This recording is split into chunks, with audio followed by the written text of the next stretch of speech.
धन धन सतगुरु तेरा ही आसरा। सर्व सामर्थ सतगुरु जी ने बीबी को अधरंग के कष्ट से मुक्त किया। प्रेमी यशपाल सिंह का सारा परिवार परम पिताजी का पुराना सत्संगी है। काफ़ी अरसे से दरबार की सेवा में लगा हुआ है। प्रेमी लिखता है कि दिसंबर सन 1991 को एक दिन जब वे अपने घर में सो रहे थे तो अचानक अपनी पत्नी की कराहट को सुनकर वह सहम सा गया। प्रेमी ने तुरंत लाइट जलाई।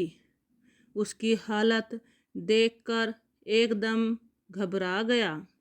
बीबी को अधरंग का अटैक हो गया था, जिसकी वजह से उसकी पूरी दाईं साइड बिल्कुल रुक गई थी। वह बहुत ही व्याकुल होकर हुंकार भर रही थी। उसके ऊपर के श्वास ऊपर तथा नीचे के श्वास नीचे थे। वह बहुत बुरी तरह बिलख रही थी। थोड़ी देर बाद सबके देखते देखते वह अचेत हो गई। प्रेमी व उसके दोनों लड़के बीबी की हालत को देखकर अत्यंत घबरा गए। बीबी की हालत को देखकर वे सब निराश हो गए थे कि अब उसका बचना मुश्किल है। सारा परिवार उसके चारों ओर बैठा रोने लगा। प्रेमी भी स्वयं उसकी हालत को देखकर बहुत चिंतित था। उसने परम दयालु शहंशाह जी के पवित्र चरण कमलों में धन धन सतगुरु तेरा ही आसरा का नारा बोलकर उदास मन से प्रार्थना की। हे प्यारे दातार जी, आप इसे बचा लो, वरना मैं बर्बाद हो जाऊंगा। बच्चे अपनी माँ के बिना रुल जाएंगे, उसका परिवार उजड़ जाएगा। हे सच्चे पातशाह, परम पिताजी, आप मेरी लाज रखो। इधर तो प्रेमी कुल मालिक के चरण कमलों का ध्यान लगाए प्रार्थना कर रहा था। उधर घट घट व पट पट की जाननहार दातार जी ने उन पर अपनी रहमत की वर्षा भी आरंभ कर दी। मालिक की कृपा हुई। बीबी ने धीरे धीरे से अपनी आंखें खोल ली। सबसे पहले उसने अपना हाथ उठाकर अपने सतगुरु सच्चे पातशाह जी का धन्यवाद करते हुए धन धन सतगुरु तेरा ही आसरा का नारा लगाया। उसके बाद उसने एक लंबी व गहरी सी सांस भरते हुए कहा कि अब वह पहले से कुछ ठीक है। धीरे धीरे उसने शरीर के अंगों, हाथ पांव आदि सबको हिलाने की कोशिश की। सच्चे दातार जी की दया मेहर से लगभग सब कुछ ही ठीक था। अपनी पत्नी के स्वास्थ्य में पहले से बहुत ज़्यादा सुधार हुआ देखकर प्रेमी ने अपने सतगुरु जी का लाख लाख धन्यवाद किया। हे मेहरबान शहंशाह जी, ने उसकी प्रार्थना को स्वीकार करके बीबी को फिर से नया जीवन प्रदान किया है। सुबह होने पर प्रेमी तुरंत दरबार गया। कुल मालिक वालिदो जहान के दर पर सिजदा किया। यह देखकर ड्यूटी पर खड़े साधुजनों ने प्रेमी से पूछा कि वह आज सुबह सुबह कैसे आ गए हैं। इस पर प्रेमी ने अपनी रात भर की परेशानी की सारी घटना उन्हें सुनाते हुए बताया कि उसकी पत्नी को अचानक ही पोलियो का अटैक हो गया है। उसके शरीर का सारा दायां भाग एकदम सुन्न होकर रुक सा गया है। परम पिताजी की अपार कृपा से 1.5-2 घंटे के बाद उसने अपने आप को कुछ स्वस्थ सा महसूस किया है। प्रेमी ने साधुजनों को बताया। पहले तो उन सबको ऐसा प्रतीत हुआ कि वह तो ख़त्म हो गई है, उसका सारा घर परिवार बर्बाद हो गया। परंतु सच्चे पातशाह जी की अपार रहमत से कुछ समय के बाद उसे होश आ गया।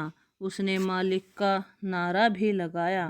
प्रेमी की जबान से उपरोक्त घटना को सुनकर साधु तुरंत बोल उठा, भाई क्या पूछते हो, वास्तव में यही बात थी। अब उसे वास्तविकता का पता चला है कि इतनी रात गए सर्व सामर्थ दातार जी बाहर क्यों टहलते फिर रहे थे।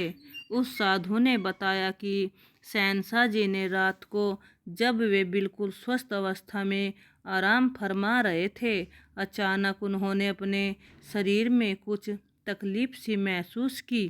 चारपाई से उठकर टहलना शुरू कर दिया। इतनी रात गए परम पिताजी को यूं टहलते देखकर वह अत्यंत घबरा गया। उससे रहा नहीं गया तथा उसने सच्चे पातशाह जी की सेवा में डॉक्टर को बुला लाने की प्रार्थना की। इस पर खुद खुदा वालिदो जहान ने अपने पवित्र नूरी मुख से फरमाया, नहीं भाई, दवाई दी कोई लोड़ नहीं। एवे थोड़ा सज्जा पासा सुन जिया हो गया है, जिस तो शरीर विच कुछ परेशानी जिही होण लग पई है।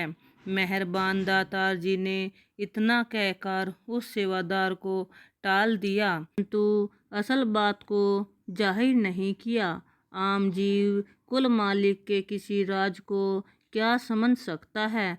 साधु जन को कुछ एहसास तो हो ही गया था। शहंशाह जी ने अपनी किसी प्यारी रूह की किसी बहुत भारी तकलीफ को अपने ऊपर लेकर दूर किया।